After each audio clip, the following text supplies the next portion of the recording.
Ice candy ala ice cream ang ating recipe sa araw na ito. 1 cup na cassava flour, 1 cup na tubig, tunawin lang. Sa isang kasirola, maglagay ng 3 litro ng tubig at ilagay ang natunaw na cassava flour, 1 cup ng asukal, lutuin lang natin ito.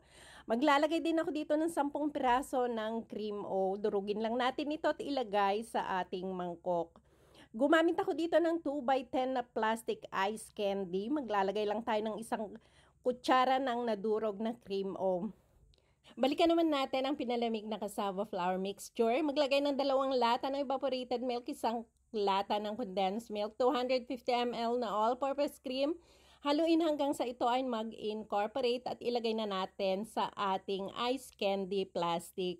Ibuhol lang ang dulo at i-freezer natin ito overnight.